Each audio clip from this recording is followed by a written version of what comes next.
보실 말씀은 이사야서 19장 16절부터 25절 제가하겠습니다. 하나님, 이 시간에 말씀 묵상합니다. 함께 하시고 영광을 받으시고 우리가 늘 주를 의지하여 살게 도와주시옵소서. 연약한 것은 십자가 뒤에 가리시고 홀로 영광을 받으시옵소서. 의지하며 예수님의 이름으로 기도하옵나이다. 아멘.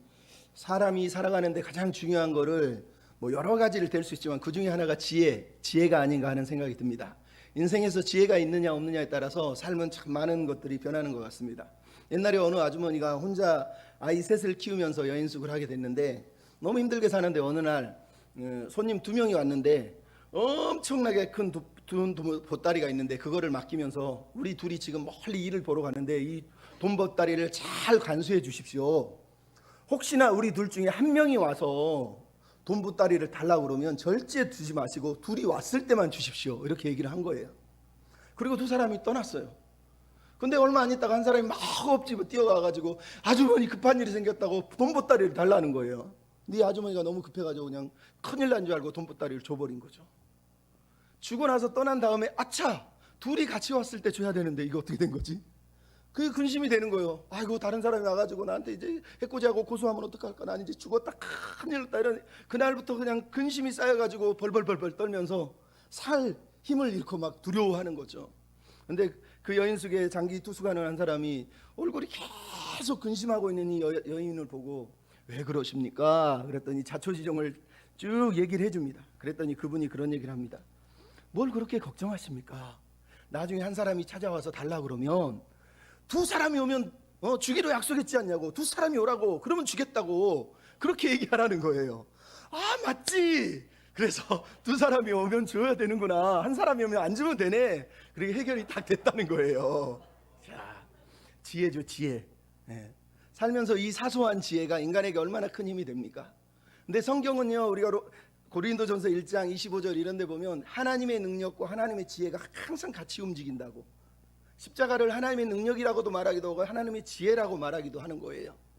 근데 우리는 교회를 다니면서 하나님의 능력은 너무 사모하는데 하나님의 지혜에 대해서는 아주 게으른 모습을 많이 보입니다. 하나님의 능력이 뭡니까? 말 그대로 파워를 말하는 거거든요. 병 들었으면 하나님 고쳐주십시오. 사업이 안 되면 잘 되게 해주십시오. 애가 문제가 있으면 하나님 좋은데 가게 해주십시오. 치료해 주십시오. 여러 관계가 깨어지면 하나님 변화시켜 주십시오. 이게 다 능력 기도거든요, 사실은. 근데 능력에 대한 기도를 가만히 들어보면 그 중심은 다 나예요. 왜? 내 제목이거든요. 내 제목. 내가 원하는 걸 기도하는 거예요. 능력을 구하는 기도들은 그래서 언제나 교만하기 짝이 없는 거예요. 하지만 성경은 하나님의 능력 플러스 하나님의 지혜가 있답니다. 하나님의 능력은 항상 하나님의 지혜와 함께 가는 거예요. 그래서 하나님의 능력이 우리가 원하는 때에 이루어지지 않아도 우리가 순종할 수 있는 거예요. 왜? 하나님의 능력은 하나님의 지혜를 따라서 하나님이 운영하시고 관리하시고 역사하시는 거거든요. 그래서 그 능력이 뛰어나신 분이 그 능력을 발휘하지 않아도 우리는 아멘을 할 수밖에 없어요. 능력이 뛰어나신 분이 내가 능력을 안 쓰겠다는데 네가 왜 따지냐? 우리 그렇게 얘기할 수 있는 거란 말이에요. 그래서 성경은 하나님을 믿는 사람들은 하나님의 능력 플러스 하나님의 지혜를 사모하는 사람이 되어야 된다고 얘기합니다. 하나님의 지혜를 받아들이는 사람은 언제나 그래서 섭리를 받아들여요. 그 능력이 지금 안 나타나지만 하나님의 지혜로 하나님의 선하신 역사로 합력하여서 선을 이룰 거라는 걸 우리가 믿기 때문에 하나님의 지혜를 사모하는 거예요. 그래서 여러분, 능력을 추구하는 기도자가 아니라 하나님의 지혜를 신뢰하는 기도자가 하나님이 보시기엔 더 성숙한 거예요. 예수님이 하나님 아버지 3번이나 이 잔을 마지막에 하나님의 지혜로 구한 게 뭡니까? 아버지의 뜻대로예요. 우리도 살면서 그렇게 하나님의 지혜 앞에 무릎을 꿇으면 하나님의 능력조차도 다 겸손히 받을 수 있는 그런 백성이 되는 겁니다. 오늘 우리가 다룰 본문이 바로 이 하나님의 지혜에 대한 얘기를 사실은 우리가 배우려고 하는 거예요. 여러분, 우리가 지금 이사야 13장부터 23장까지 열방을 심판하시는 하나님의 어떤 심판 예언을 듣고 있습니다. 이 예언들을 통해서 우리가 배우고 있는 내용이 혹시 뭔지 모르실까 봐 제가 잠깐 간단하게 설명할게요. 첫째로 13장 14장에 바벨론을 멸망한다고 합니다. 바벨론을 왜 멸망할까요? 세상의 영광 때문이에요. 세상의 영광을 추구하는 것 때문에. 15장 16장에 모압을 심판합니다. 왜 심판한다고 그러죠? 세상의 자랑, 세상에서 자랑하며 사는 것 때문에 심판한다고 그럽니다. 17장 18장 하나님이 아수르를, 아람을, 이스라엘을 심판한다고 그럽니다. 무엇 때문에? 세상의 안전을 추구하기 때문에. 하나님이 아니라 세상을 피난처로 삼고 세상을 나의 안전처로 삼기 때문에 하나님이 심판을 하시겠다 얘기하는 거예요. 잘 공부하세요. 어렵지 않아요. 바벨론은 세상 영광, 모압은 세상 자랑, 아람과 다메섹은 세상 안전, 세상의 안전을 얻으려고, 세상에서 안전을 취하려고 하는 것. 오늘 이제 19장 20장은 하나님이 우리에게 애굽 심판 이야기를 통해서 들려주는 내용을 우리가 잠깐 다루려고 합니다. 내용은 세상의 지혜에 대한 것입니다. 하나님을 믿는 사람이 세상의 지혜를 의지할 때 어떤 일을 당하게 되는지를 19장 20장은 애굽이라고 하는 나라를 통해서 들려주고 있어요. 그래서 19장 1절부터 15절은 애굽이 하나님 앞에 처참하게 멸망을 당하는 이야기가 들려주고 있고, 20장 1절부터 6절은 애굽을 의지하는 사람들이 포로로 끌려가는 이야기를 들려주면서 애굽을 의지하는 것이 너무너무 헛되다는 걸 가르쳐주고 있어요. 근데 그 사이에 19장 16절부터 25절에 하나님의 비전이 들려 있어요. 즉 이것은 하나님이 우리에게, 유다 백성에게 애굽을 의지하지 말고 하나님을 의지해야 될 이유를 지금 설명해 주고 있는 내용이라고 여러분이 생각을 하시면 돼요. 근데 오늘 본문에서 중요한 건 일단은 애굽이 하나님이 심판하시는 이유라는 거예요. 여러분, 애굽이 누굽니까? 고대 군동에서 북쪽으로는 아람이 아수르에 멸망을 해서 이제는 아수르가 고대 군동에서 가장 강력한 세력입니다. 하지만 고대 군동에서 저 남쪽에는 언제나 변함없이 몇천 년 동안 자리를 차지하고 있는 나라가 있었는데 바로 애굽이에요. 그래서 아수르와 애굽은 언제나 중동 지방을 가지고 패권 다툼을 했어요. 근데 그 사이에 끼어 있는 게 바로 이스라엘이었단 말이에요. 왜냐하면 남쪽과 북쪽을 통과하는 게 이스라엘이기 때문에. 그러니까 이스라엘은 항상 전쟁이 끊이지 않는 나라예요. 우리 식으로 말하면 일본이 중국 육지를 쳐들어가려면 우리나라를 거쳐야 해요. 중국이 저 일본 바다를 향해 가려면 우리나라를 거쳐야 되는 것처럼 이스라엘은 항상 바로 이 애굽과 아수르의 침범을 당했단 말이에요. 그 중에서도 애굽은 정말 대단한 나라예요. 여러분, 세계 4대 문명 중에 애굽에 나일강이 있단 말이에요. 그 정도로 여기는 문화적으로 발달한 나라예요. 거기다가 천문학, 지리학, 그리고 해양학, 수리학, 점성술, 건축술, 수많은 문학이 아마 인간이 가진 최고의 지식과 지혜가 다 결집되어 있는 고대 군동에서 가장 지혜로운 나라가 바로 애굽이었다는 걸 여러분이 기억하실 필요가 있어요. 근데 이 애굽이 얼마나 부러우면, 여러분이 성경 창세기에 보면 아브라함의 조카 롯이 아브라함을 따라서 애굽을 한번 다녀온 이후에 아브라함이 믿는 하나님을 포기합니다. 왜? 애굽처럼 막 물이 나일강변에 물이 넘치는 그런 땅이 너무 부러웠어요. 그래서 롯이 눈을 들어 본 게 어디예요? 소돔과 고무라가 있는 막 물이 흘러내리는 그 땅을 그렇게 부러워했던 거예요. 또 어땠습니까? 출애굽기에 보면 이스라엘 백성이 하나님이 구출을 했는데 광야에서 뭐라고 그럽니까? 애굽으로 돌아갈래, 애굽으로 돌아갈래. 애굽에서 양파도 먹고 마늘도 먹고 고기도 먹었는데, 부추도 먹었는데 여기는 아무것도 없고 이 씨 만나밖에 없네. 그러면서 씨에 대해서 막 욕을 했단 말이에요. 여러분, 애굽은 항상 이스라엘에게 유혹이에요. 끊임없이 흐르는 나일강이 있었고 그 나일강 저축일기를 따라서 수많은 목축업, 농업, 그 다음에 간의 수공업, 제조업, 상공업들이 발달되었어서 무역업까지 수많은 문화에 다 발달되어 있는 곳이 바로 이 애굽이었단 말이에요. 그러니까 이스라엘은 항상 사실은 북쪽보다 애굽을 부러워하고 애굽을 사모했어요. 그게 하나님이 애굽을 부러워하지 말라고 출애굽 시대에 얘기한 거하고 똑같아요. 여러분, 애굽은 우리 마음에 남아있는 거예요. 항상 저기를 바라보면 너무너무 화려하고 부족함이 없어 보이고 물이 막 흐르고 목축이 잘 되고 농사가 잘 되고 막 문화가 막 발전해 나가는, 경제가 성장하고 있는 모습을 보여주고 있는 거예요. 하나님을 안 믿어도 좋아. 저런 나라에서 살고 싶어. 하나님 없어도 돼. 나는 이 땅에서 부를 누리고 살고 싶어. 나는 그게 애굽이란 말이야. 근데 주전 8세기 바로 이 이사야가 예언하던 시절에 이미 아람과 북이스라엘은 아수르에게 멸망을 당했어요. 그리고 남쪽에 강력한 세력은 애굽 때문에 아수르는 애굽하고 화해 조약을 잠깐 맺은 사이예요. 근데 이때 애굽이 뒤에서 장난질을 쳤어요. 블레셋을 비롯한 해변 나라 주민들과 유다 사람들에게 가서 니네들 독립하고 싶지 않냐? 독립해라. 도와줄게. 지원해줄게. 다 밀어줄 테니까 아수르를 의지하지 말고 우리를 의지해. 우리의 도움을 의지해. 그러면서 계속해서 유혹을 했던 세력이 바로 애굽이었단 말이에요. 그래서 오늘 본문에 나오고 있는 이 애굽을 하나님이 심판하겠다 얘기하시는 거예요. 결국은 하나님이 말씀하시는 애굽의 심판의 이유는 인간적이고 세상적인 지혜, 방법, 세상적인 방법을 통해서 평안하고 안전하고 행복한 삶을 누리려고 하는 그 삶의 자세를 향하여서 하나님이 심판하겠다라고 말씀을 하는 거예요. 그래서 선지자가 처음에는 아수를 의지하니까 아수를 의지하는 자를 심판하겠다고 맹렬히 성토하더니 이번에는 애굽을 의지하려고 하니까 또 애굽을 심판하겠다고 하나님이 맹렬히 선지자의 입을 통해 성토하는 걸 우리가 보면서 하나님 우리에게 하시는 말씀을 들어야 돼요. 우리는 하나님을 신뢰한다 했을 때 피해야 될 게 하나 있어요. 따라서 하시죠. 세상의 지혜를 의지하지 말라. 세상의 지혜를 의지하지 말라는 거예요. 제가 아까도 말씀드렸지만 애굽 그러면 제일 먼저 떠오르는 단어가 사실은 지혜예요. 지혜. 세상의 지혜. 애굽은 지혜로 가득한 나라예요.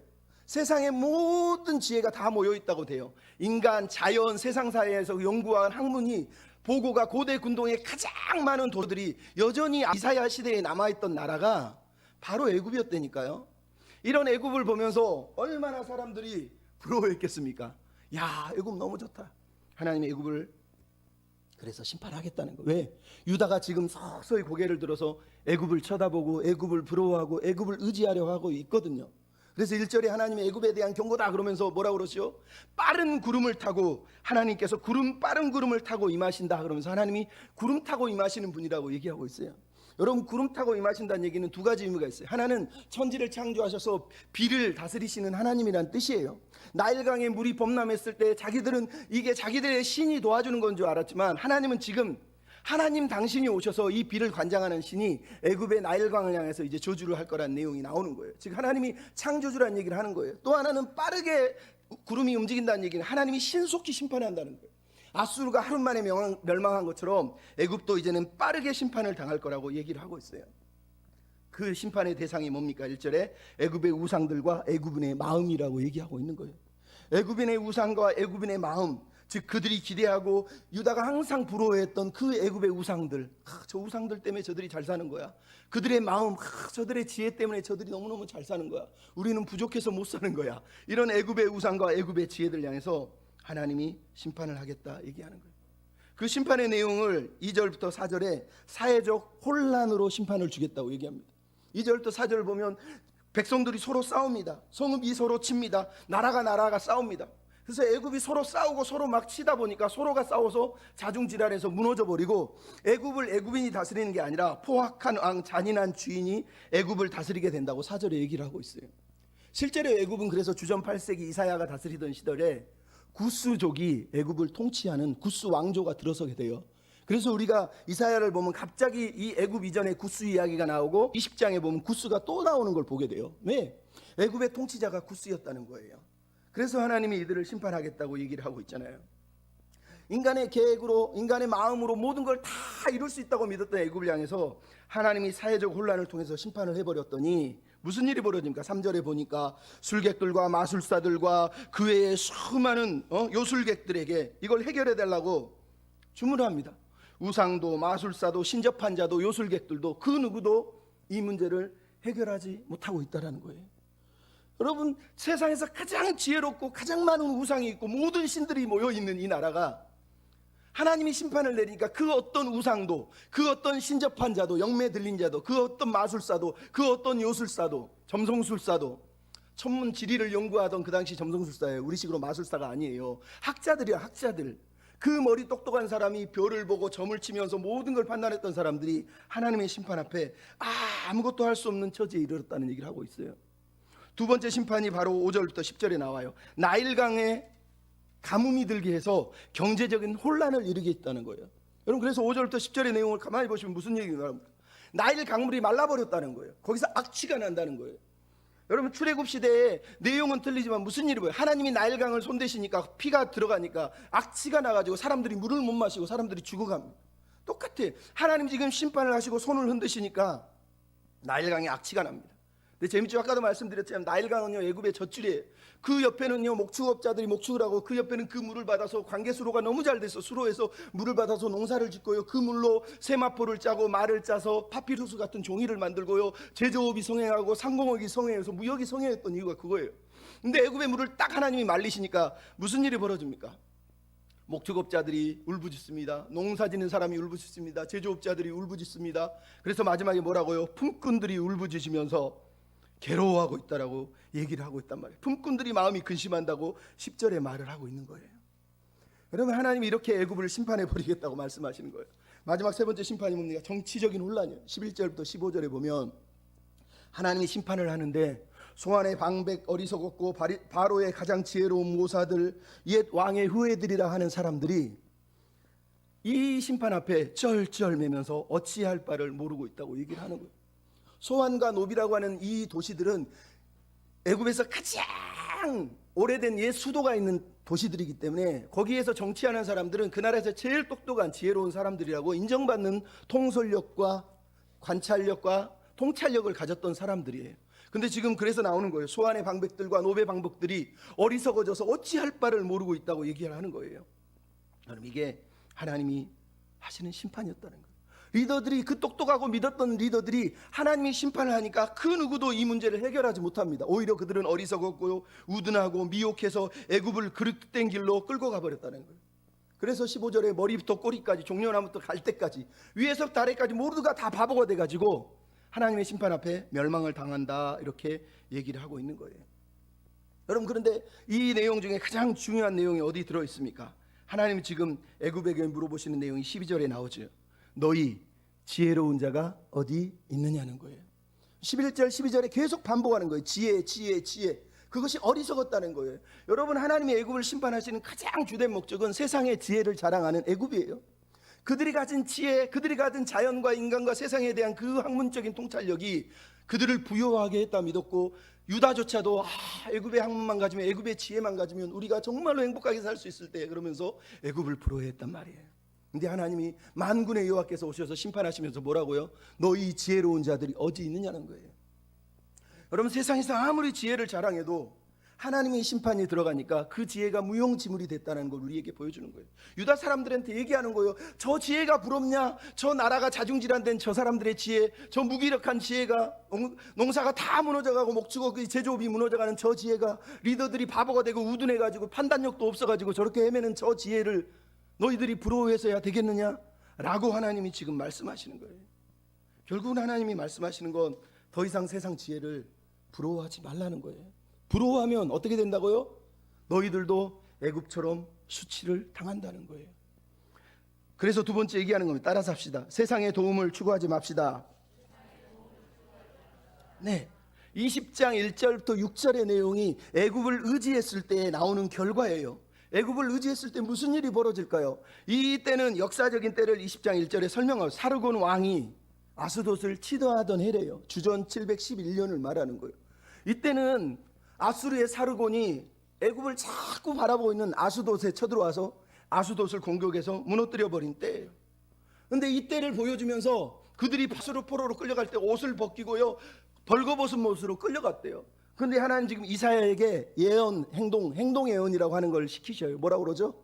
이사야야, 너는 3년 동안 옷을 다 벗고 벌거벗은 몸으로 성내를 걸어다니라는 거예요.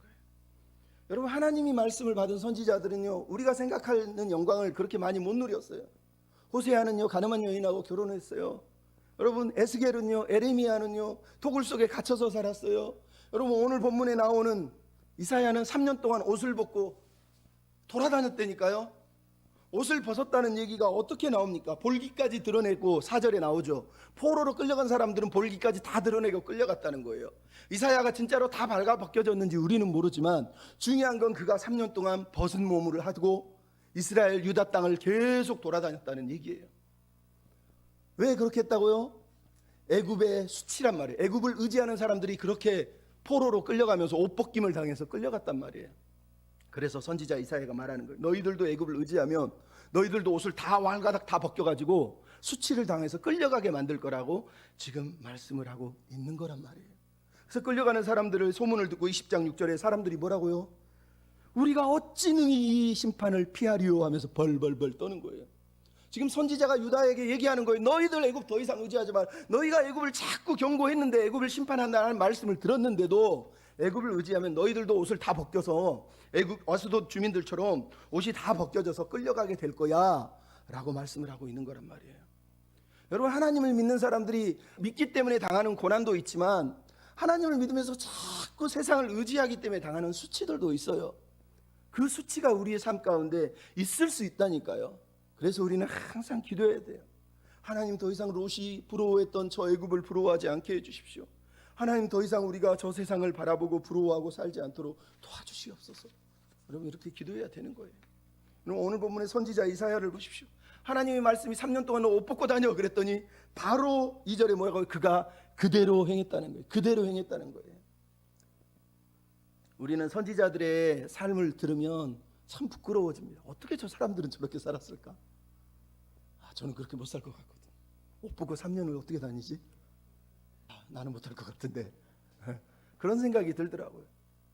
그런데 예수님은 온몸이 다 벗겨진 채, 우리야 성화를 그려놓으니까 이렇게 하얀 천을 그려놓지만 실제로 십자가형은 온몸을 다 벗겨서 걸어놓는 거예요. 하나님의 뜻을 이루고 하나님의 꿈을 품고 사는 사람들은 신실해요.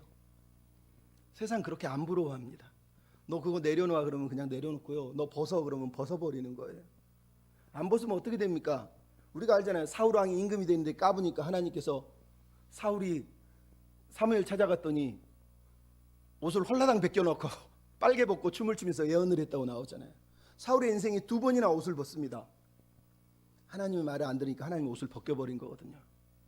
그래서 저는 그렇게 생각해요. 우리가 옷을 벗김을 당하지 않아야 돼.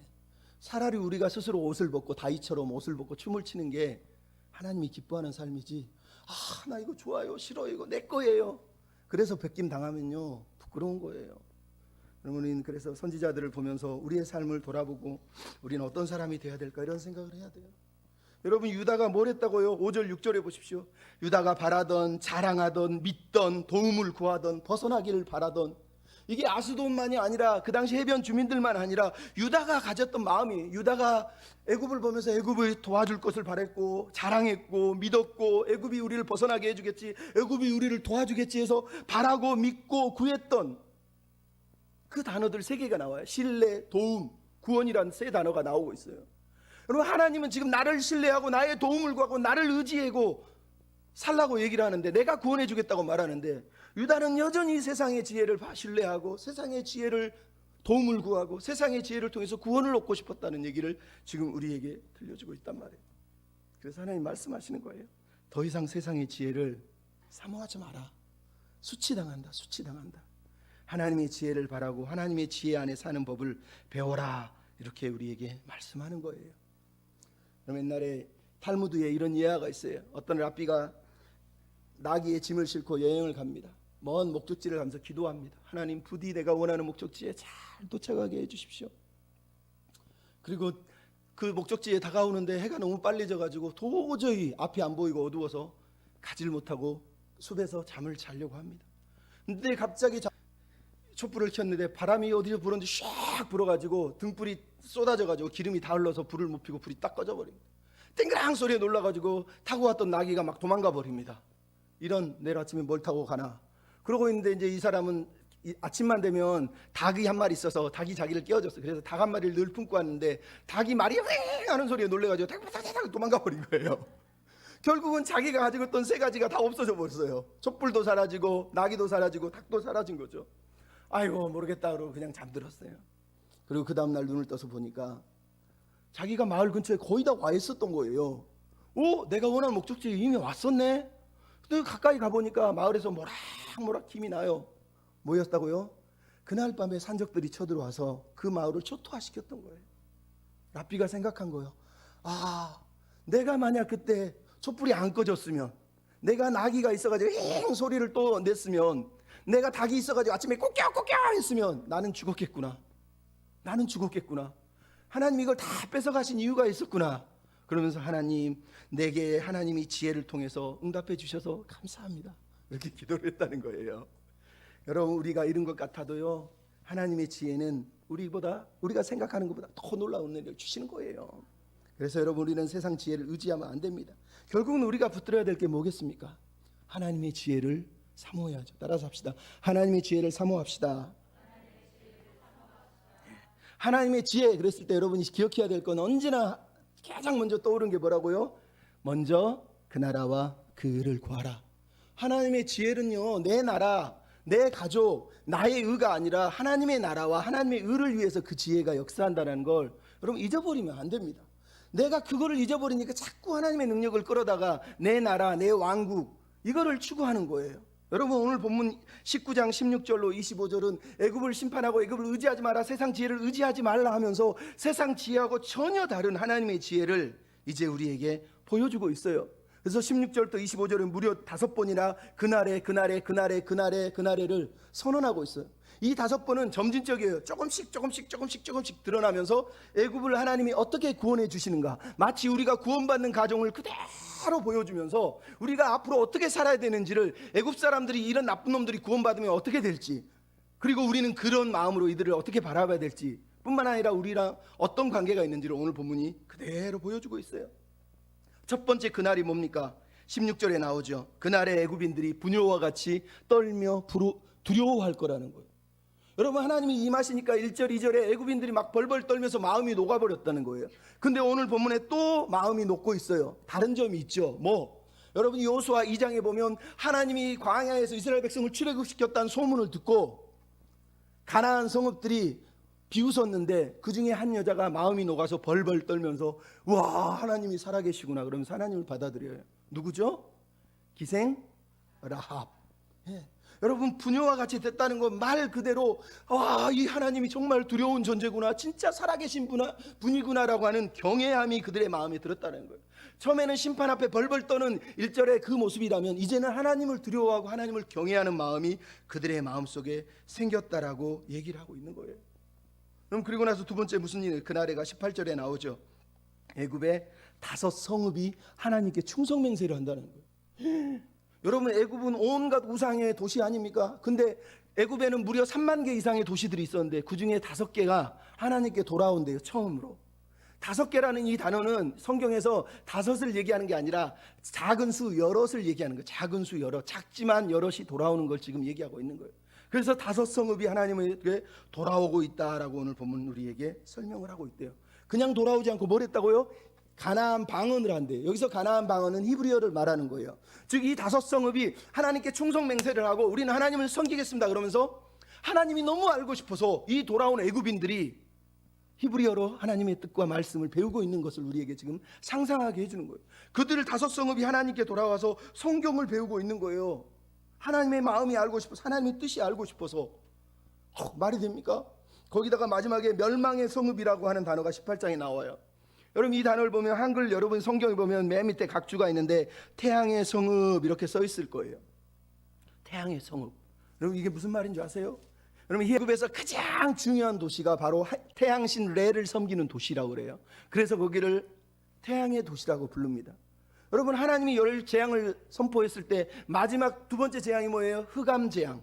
왜 흑암을 내린 줄 아세요? 태양신의 아들이, 바로가 태양신의 아들이라고 믿었기 때문에 하나님의 태양신의 아니라는 걸 드러내기 위해서 태양을 멈추기 위해서 흑암을 주는 거예요.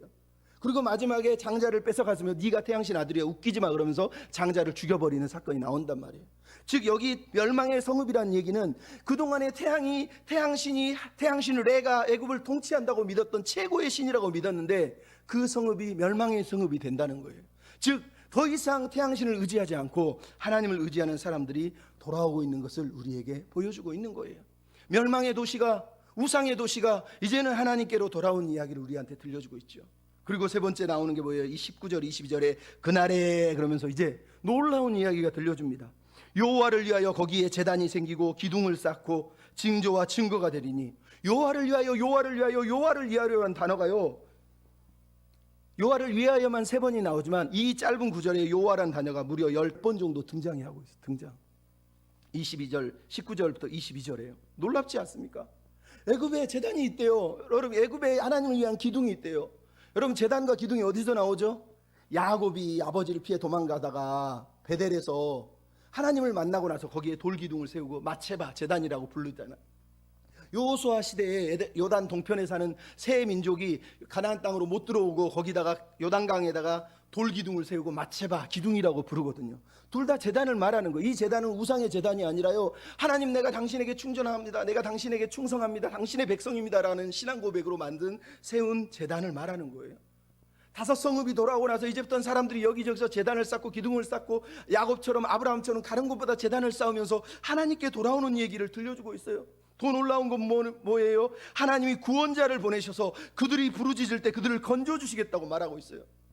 여러분, 이 이야기가 어디서 나옵니까? 출애굽기 2장에 1장에 이스라엘 백성이 부르짖으니까 하나님이 듣고 구원자를 보내서 건져주잖아요. 근데 하나님 지금 뭐라고? 이제 애굽이 역전이 돼서 애굽이 하나님이 구원해줄 하나님 백성이 돼버린 거예요. 그 부르짖음을 듣고 하나님이 구원자를 보내서 건져준대요. 뿐만 아니라 이어서 나오는 21절로 22절에 뭐라고 그럽니까? 여호와를 알게 하고 여호와를 경배하게 하고 여호와께 예배의 예물을 드리게 하고 여호와께 서원하여 갚게 하고, 하나님을 알게 해서 하나님을 경배하고 하나님을 예배하고 예물을 드리고 서원을 하게 만들어 버렸다는 거예요. 여러분, 애굽 백성들이 하나님을 알고 하나님을 깨닫게 해서 하나님께 돌아오도록 하나님이 이 비전을 가지고 있다고 지금 들려주고 있는 거예요, 유다 사람들한테. 유다가 세상 애굽을 보면서 저 지혜 부럽다 이러할 게 아니라 저 멸망의 자식들을 구원해야 된다는 거예요. 여호와를 알도록 기도해야 된다. 그들이 우리처럼 구원받아서 내가 받은 구원을 저 사람들도 알게 해주는 게 비전이라는 거예요. 너희들에게 했던 것처럼 내가 저들에게 할 거야. 그들이 부르짖을 때 나를 알고 깨닫게 해서 돌아오게 할 거야. 너희들도 그렇게 해야 돼 라고 말하는 거예요. 그래서 여러분, 오늘 본문에 애굽인들이 겪는 신앙의 행로가 뭡니까? 출애굽기에 이스라엘 백성이 겪는 거하고 똑같잖아요. 부르짖었더니 건져주셨어요. 건져주셨더니 하나님 뭐라 구원자를 보여서 건져주셨더니 모세의 십계명을 통해서 하나님을 알게 하시고 언약을 맺게 하시고 깨닫게 하시고, 그리고 아픈 부분을 치시고 나서 고쳐주시고 치료해 주셨다고 얘기해요. 간구했더니 고쳐주셨다고 얘기하는 거예요. 여러분, 이게 신앙의 경로예요. 신앙의 경로. 여러분, 우리 하나님 믿으면 하나님을 알면 이제 땡 그럴 줄 알았는데 오늘 본문 22절에 뭐가 나오요? 치시고 고치시고 간구함을 듣고 고치시고. 여러분, 하나님은 우리를 그냥 끌고 가지 않아요. 네가 좀 나를 알구나, 그래 넌 이제 됐어, 이러지 않아요. 우리에게 신앙이 성장하기를 원하시는 거예요. 그래서 애굽인이 돌아오는데 하나님이 치시고 고치시고 치시고 고치셔서 그들이 성장하게 만들고 있는 걸 우리가 보게 된단 말이에요. 놀라운 이야기 아닙니까? 여러분, 우리의 신앙이 그런 거예요. 우리가 누군가를 전도하면 그 사람도 그 과정을 다 겪고 돌아오게 돼 있어요. 철로 역정이라고 그러는 거예요. 근데 우리가 처음부터 이런 신앙을 안 가르쳐주고 그냥 예수 믿으면 복 받는데 잘 된대, 천국 간대, 예수 믿으면 다 해결된대. 저는 그렇게 하지 않아요. 하나님은 물론 그렇게 전도할 수는 있죠. 근데 하나님은 그렇게 다루시지 않잖아요. 그래서 그들이 하나님께로 돌아오고 있잖아요. 그러고 나서 네 번째 나오는 게 23절이죠. 그날에 애굽과 아수르 철천지 온수지간에 대로가 생긴대. 대로. 여러분, 대로가 생겼다는 얘기가 무슨 얘기예요? 그 대로 가운데도 어디가 있어요? 이스라엘이 있어요. 이스라엘이 다리가 돼가지고 양 사이드를 다 연결해줘서 저 철천지 원수들이 서로 용서하고 화해해서 함께 셋이 하나님께 나아가서 셋이 함께 경배하는 일이 벌어진다고 오늘 본문이 얘기하는 거예요. 아수르와 애굽이 함께 하나님께 예배한다는 거예요.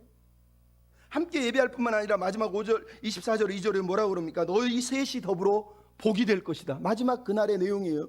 하나님이 애굽을 돌아오게 하신 이유가 뭐예요? 애굽을 통해서 아수르를 돌아오게 하시겠다는 거예요. 아수르를 돌아오게 하신 이유가 뭐예요? 이스라엘이 가운데서 애굽과 아수르의 다리가 돼서 그들이 세계의 복을 누리도록 원하신다는 거예요. 여러분, 그래서 교회는 담 쌓는 교회가 되면 안 되는 거예요. 다리를 만들고 통로가 되어주는 거예요. 우리 작은 교회가 지역사회를 섬기겠다, 다리가 되겠다는 거 아닙니까? 어려운 사람들의, 어려운 이웃들에게 다리가 되겠다는 거잖아요. 이거 보면 그 얘기예요.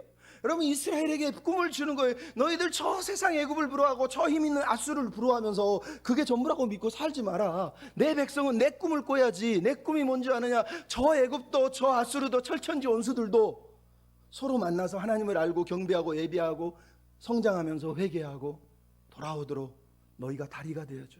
다리가 되어줘. 그 다리를 통해서 셋이 만나는 거예요. 그래서 오늘 본문 25절이 놀라운 얘기를 들려주는 거 아니에요. 만군의 여호와께서 복을 주시며 이르되 내 백성 애굽이여, 내 손으로 지은 아수르여, 나의 기업 이스라엘이여. 여러분, 기절했을 거예요. 이스라엘 사람들은. 왜 이스라엘 사람들은 항상 우리만 하나님 백성, 우리만 하나님 기업, 우리만 하나님의 손으로 지은, 항상 그렇게 믿었거든요. 근데 하나님 지금 뭐라고요? 야, 틀을 깨. 틀을 깨라니까. 나는 그런 하나님이 아니야. 애굽도 내 백성이고 아수르도 내 기업이다. 내가 지은 내 백성이다. 이 셋이 다 하나님 거란 얘기를 지금 하고 있는 거예요. 여러분, 하나님 이렇게 관대하시고요, 넓으신 마음으로 기다리시는 거예요.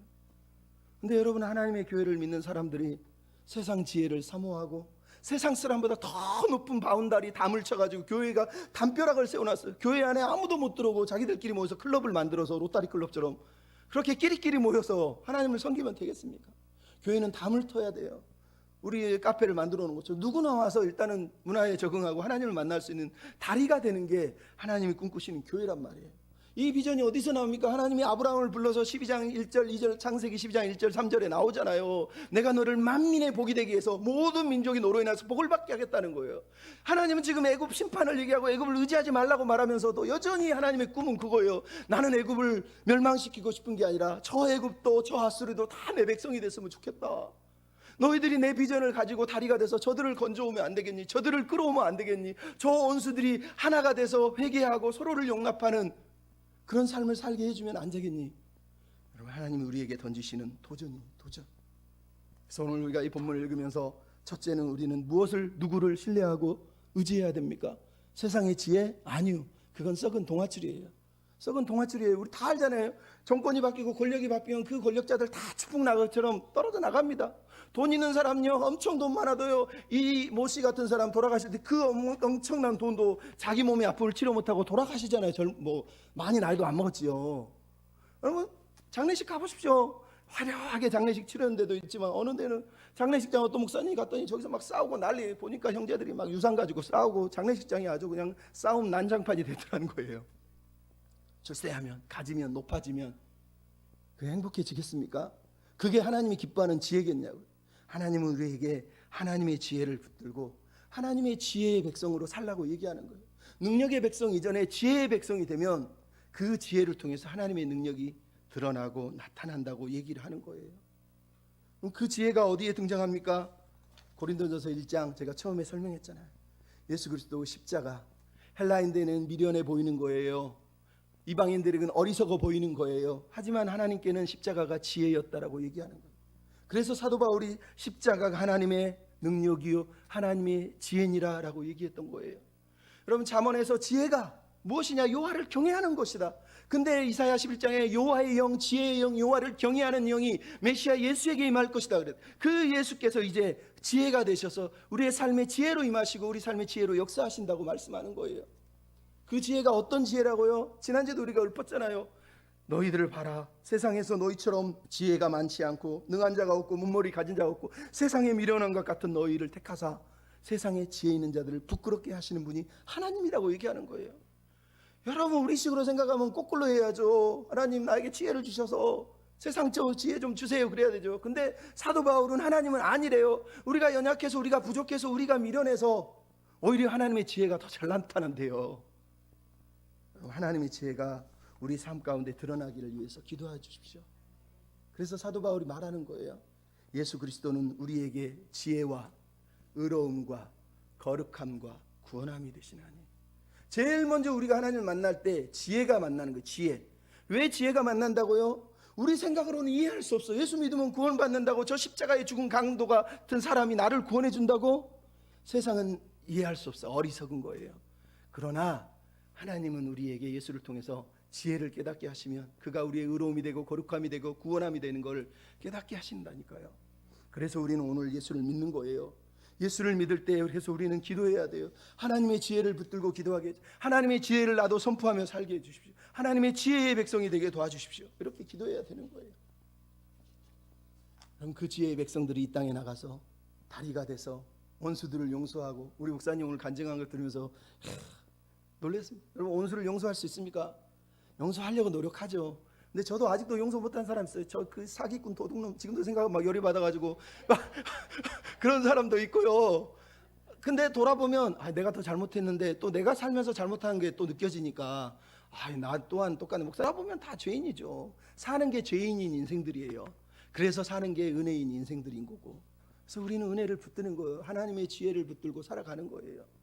그럼 옛날에도 짐 엘리엇이라고 하는 선교사 이야기를 들려줬는데, 1956년에 미국의 젊은 선교사 5명이 에콰도르의 아우카족에게 선교를 하러 갔다가 5명이 모두가 창에 찔려서 죽임을 당합니다. 식인종 같은 사람들이었어요. 그들을 찔러 죽인 이유는 그 당시 부족들은 서로 원수를 갚아야 돼요. 누가 죽이면 침범하면 죽여버리는 게 보복이래. 그래서 창은 언제나 보복을 상징하는 원수를 갚는 상징이 창이에요. 창.